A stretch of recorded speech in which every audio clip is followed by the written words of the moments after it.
안녕하세요. 오늘은 자동 부자 습관이라는 책을 읽고 리뷰해 보겠습니다. 먼저 저자인 데이비드 버커에 대해 잠깐 소개하겠습니다. 자동 부자 습관 외에 늦게 시작해도 부자가 될 수 있다. 현명한 부부가 부자 된다. 빚에서 자유로운 인생 등 저술한 11권이 모두 베스트셀러에 오른 작가입니다. 자동 부자 습관은 처음 출간된 즉시 세간의 주목을 받으며 무려 31주 동안 뉴욕 타임스 베스트셀러의 이름을 올렸고 월스트리트 저널에서 모두 경제 경영서 1위를 차지한 바 있습니다.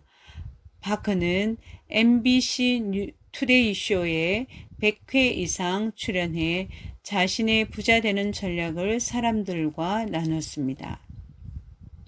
이 책에서는 부자가 되기 위해서 돈을 얼마나 버느냐는 부자가 되는 것과 그에 상관이 없다라고 말하고 있습니다. 다만 쓰지 않아도 될 일에 쓰지 않는 것뿐이라는 것입니다. 이 책에서 라테 요인이라는 은유적 표현을 하고 있는데 그것은 별 생각 없이 사소한 데 낭비해 버리는 돈을 의미한다고 합니다. 저도 이 책을 읽으면서 과거에 별 생각 없이 소비한 돈이 많았음을 반성하는 시간이 되었습니다. 저자는 이 책에서 자동부자라는 호칭을 얘기하고 있는데 자동부자가 되기 위해서는 당신이 얼마를 벌든 상관없이 지금 벌고 있는 돈으로 충분히 부자가 될 수 있다는 점을 받아들여야 한다는 것입니다. 저자는 사람들이 부자가 되지 못하는 이유를 사소한 것들에 너무 많은 돈을 쓰고 있기 때문이라고 말하고 있습니다. 따지고 보면 그것은 사소한 것들이 아닙니다.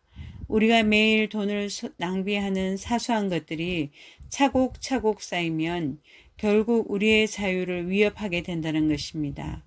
저도 이 책을 읽으면서 하루의 지출을 곰곰이 생각해 보니 사소하게 지출되는 것들이 있어서 지난 한 주간 저자가 예고한 것들 중 굳이 지출을 하지 않아도 되는 것을 아껴보았더니 하루에 10,000원 정도는 절약을 할 수 있겠더군요. 그래서 그 돈만큼 미니스탁 어플에서 애플 주식도 소수점만큼 구입하고 배당을 많이 주는 코카콜라 주식도 구입했답니다. 별 생각 없이 아침마다 카페에 들러 마시는 커피값, 도시락을 싸서 먹을 수 있음에도 점심을 사 먹는 것 등등 돈이 없어서 저축을 못한다는 것은 수입이 아무리 적더라도 그것은 핑계에 지날 수밖에 없는 것이 사실인 것 같습니다. 지난 한 주 동안 이 책에서 말하는 것을 실천하였더니 마음 한구석이 뿌듯해짐을 느꼈습니다. 하루에 10,000원을 아낀다면 한 달이면 30만 원 정도입니다. 이 금액을 꾸준히 연리 10%가 되는 상품에 적립을 하고 약 10년 후 복리로 얼마가 될까요? 이 책에서 이런 라테 요인을 제거하고 한 달에 10만 원씩 매월 20년간 금리 10% 상품에 투자할 경우 1억 3,300만 원이라는 돈이 모이게 된다고 합니다. 저 같은 경우 매일 10,000원 정도 라떼 요인을 제거하고 꾸준히 모아 나간다면 상당한 노후 자금이 마련되게 될 것입니다. 아무리 좋은 내용의 책을 읽는다 하더라도 실행이 뒤따르지 않는다면 아무 변화도 일어나지 않으리라 믿습니다. 저자는 먼저 수입이 들어오면 자신에게 먼저 투자하라고 권고하고 있습니다. 자신에게 투자하기에 효과를 보기 위해서는 그 프로세스가 자동화되어야 한다고 강조합니다. 사람들이 저축을 하지 못하는 이유가 바로 수입에서 지출할 것을 예상하고 먼저 지출을 하기 때문에 쓸 돈도 모자라는데 저축을 할 수 없다는 핑계를 대기 때문에 먼저 자동 시스템으로 자신을 위해 투자할 것을 말하고 있습니다. 현재가 아닌 미래의 나에게 투자하라는 얘기입니다. 가장 먼저 퇴직연금 제도를 활용할 것을 권하고 있습니다. 미국의 경우 401k라고 하는 퇴직연금 제도가 있습니다. 퇴직연금은 안정성과 수익성이 높고 장기 유지가 가능합니다. 그리고 매년 소득공제를 받을 수 있어 절세 효과를 노릴 수 있습니다. 과세가 유예될 수 있는 퇴직연금이야말로 부자가 되는 첫걸음임을 알려주고 있습니다.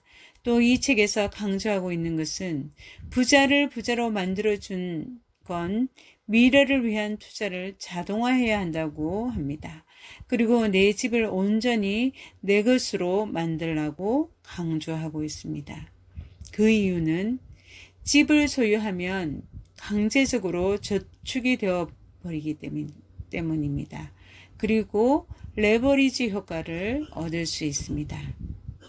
또한 남의 돈을 활용할 수 있고요. 그리고 또 내 집을 소유하게 되면 안정감을 가질 수 있게 되겠죠. 부동산은 입증된 최고의 투자처이기 때문에 내 집 마련을 반드시 하라고 저자는 얘기하고 있습니다. 우리가 빚을 지게 되는 이유는 신용카드를 함부로 쓰고 나중에 그 소비를 감당하지 못하는 나쁜 습관 때문임을 경고하고 있습니다. 어쩌면 우리는 평생 카드빚만 갚고 살 수 있는 그런 빚쟁이가 될 수 있다고 말할 수 있습니다. 하루 쇼핑한 대가가 13년이 간다는 사실을 알고 계시나요? 카드사들은 각종 할인율을 앞세워 사람들로 하여금 소비를 조장하고 카드 결제액이 모자랄 경우 리볼빙 서비스를 앞세워 고율의 이자놀이를 하고 있습니다. 그들의 이자놀이에 노란하지 않도록 신용카드 사용을 자제해야 함을 저자는 강조하고 있습니다.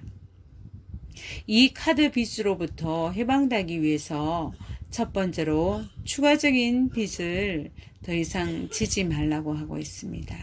둘째로 카드사에 전화를 해서 이자율을 조정해 달라고 요구해야 된다고 합니다.